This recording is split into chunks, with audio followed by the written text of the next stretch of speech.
అందరికీ నమస్కారం అండి. చదువుల తల్లి సరస్వతీదేవి కొలువైన బాసర క్షేత్రాన్ని గురించి ఇప్పుడు మనం ఈ వీడియోలో తెలుసుకుందాము. బాసర మహాపుణ్యక్షేత్రము. చదువుల తల్లైన సరస్వతీదేవి కొలువైన పవిత్ర ప్రదేశము. సరస్వతీదేవి సన్నిధిలో చిన్నారులకు అక్షరాభ్యాసం చేయిస్తే వారికి చదువు బాగా అబ్బుతుందని, ప్రయోజకులవుతారని భక్తులు నమ్ముతుంటారు. మన తెలుగు రాష్ట్రాల నుంచే కాకుండా ఇతర రాష్ట్రాల నుంచి కూడా చాలామంది బాసర జ్ఞాన సరస్వతిని దర్శించుకుంటారు. అలాగే తమ పిల్లలకు ఈ ఆలయంలో అక్షరాభ్యాసం చేయిస్తూ ఉంటారు. వ్యాస మహర్షి ఈ ప్రాంతంలో సంచరించినట్లు స్థల పురాణం వలన తెలుస్తుంది. రామాయణ కాలానికి సంబంధించిన కుంభకర్ణుని వృత్తాంతము అందరికీ తెలిసిందే. కుంభకర్ణుడు తన తపస్సుతో బ్రహ్మదేవుని సంతుష్టిని చేసి తనకు మృత్యు అనేది లేకుండా ఎప్పటికీ జీవించి ఉండాలనే వరం కోరతాడు. కానీ ఆ వరం ఇవ్వటం బ్రహ్మదేవునికి ఇష్టముండదు. కుంభకర్ణుడు తన పట్టుదల విడవకుండా వరప్రాప్తి కోసం తపస్సు కొనసాగిస్తాడు.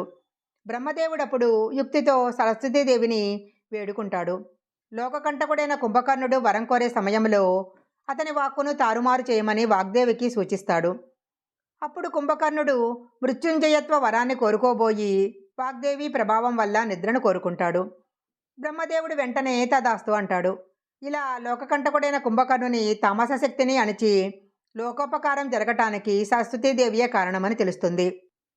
బాసరలో కొలువై ఉన్న సరస్వతీదేవిని ఎవరు ప్రతిష్ఠించారన్న వివరాలు తెలుసుకోవాలని ఒకసారి నారదునికి ఆసక్తి కలుగుతుంది.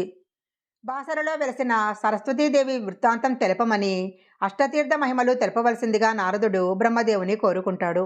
అప్పుడు బ్రహ్మ ఇలా వివరించటం ప్రారంభిస్తాడు. వ్యాసుడు నివసించిన కారణంగా ఈ ప్రాంతాన్ని ఒకప్పుడు వ్యాసపురి అని పిలిచేవారు. ఇప్పటికీ వాసర లేక బాసర అని పిలుస్తున్నారు.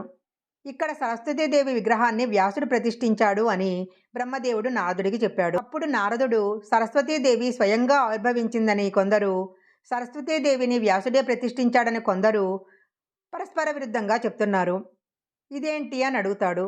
అప్పుడు బ్రహ్మదేవుడు నారద మహర్షితో సరస్వతీదేవి విగ్రహ ప్రతిష్టను వ్యాసుడు ఎందుకు చేయాల్సి వచ్చిందో వివరిస్తాడు.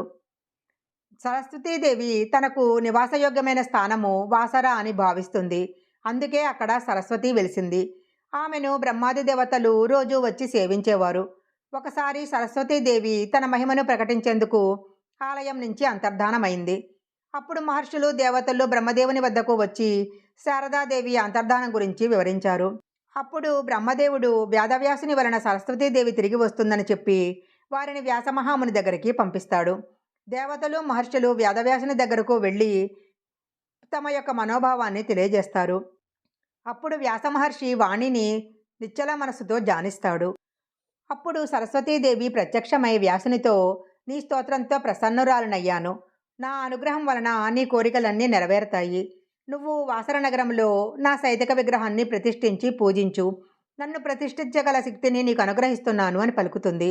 అప్పుడు వ్యాసమహాముని సమస్త ఋషిగణంతో దేవతా సమూహంతో గౌతమీ తీరం చేరాడు. గౌతమీ నదిలో స్నానం చేసి జ్ఞాన సరస్వతీదేవి రూపాన్ని నిశ్చల మనస్కుడే ధ్యానించి విగ్రహాన్ని ప్రతిష్ఠించాడు. వ్యాసుడు విగ్రహం ప్రతిష్ఠించిన కారణంగా ఈ క్షేత్రానికి వ్యాసపురి అనే పేరు స్థిరపడింది. ఆంధ్రులే కాకుండా జైన బౌద్ధ మతాల వారు, టిబెట్, జావా, జపాన్ దేశవాసులు కూడా సకల విద్యలకు అధిష్టాన దేవతగా సరస్వతీదేవిని పూజిస్తున్నారు. చైనాలో నీల సరస్వతి అనే పేరుతో దేవుని ఆరాధిస్తారు. దేవిని ఆరాధిస్తున్నారు. బౌద్ధ మతంలో విద్యాదేవత అయిన మంజుశ్రీతో పాటు మహాసరస్వతి, వజ్ర సరస్వతి, వజ్ర వీణా సరస్వతి మొదలైన పేర్లతో సరస్వతీదేవిని కొలుస్తున్నారు. 2వ శతాబ్ద కాలంలో శ్రీ సరస్వతీదేవి విగ్రహము మధురకు సమీపంలోని కజ్ఞాలీటియాలో లభించింది. గుప్తరాజైన సముద్రగుప్తుడు తన సువర్ణ నాణాలపై ఒకవైపు సరస్వతీదేవి రూపము, మరొక వైపు వీణ ముద్రించాడు. అలాగే క్రీస్తు శకము 550-575 ప్రాంతంలో గౌడవంశ ప్రభువు నాణాలపైన కూడా సరస్వతీదేవి రూపాన్ని చిత్రీకరించడం జరిగింది.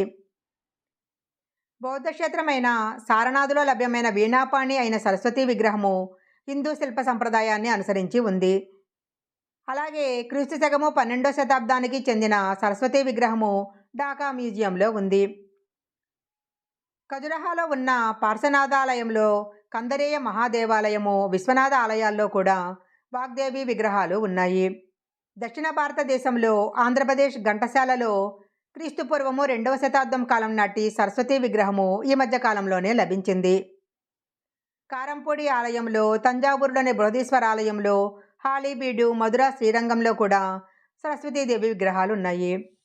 భారతదేశంలో ఉన్న సరస్వతీ దేవాలయాలన్నింటిలోనూ కాశ్మీరులోని సరస్వతీ దేవాలయము, బాసరలోని సరస్వతీ దేవాలయము చాలా ప్రసిద్ధమైనవి. శ్రీ శంకర భగవత్పాదులు ప్రతిష్ఠించిన శృంగేరి శారదా దేవాలయము, శారదాపీఠము జగత్ప్రసిద్ధి చెందాయి. వ్యాసవ్యాసుడు సరస్వతీదేవిని ప్రతిష్ఠించినందువల్ల వ్యాసుడు ఈ క్షేత్రంలో ఉన్నందువల్ల వ్యాసర అయింది. ప్రతిరోజు ఉదయం 5 గంటలకు సరస్వతీమూర్తికి వైదిక మంత్రోపేతంగా పంచామృతంతో ధూపదీపాలతో షోడశోపచార పూజ జరుగుతుంది. ఉదయము సాయంకాలలో 6 గంటల నుంచి పూజ ప్రారంభమవుతుంది. పెద్ద సంఖ్యలో భక్తులు పూజా కార్యక్రమాల్లో పాల్గొంటారు.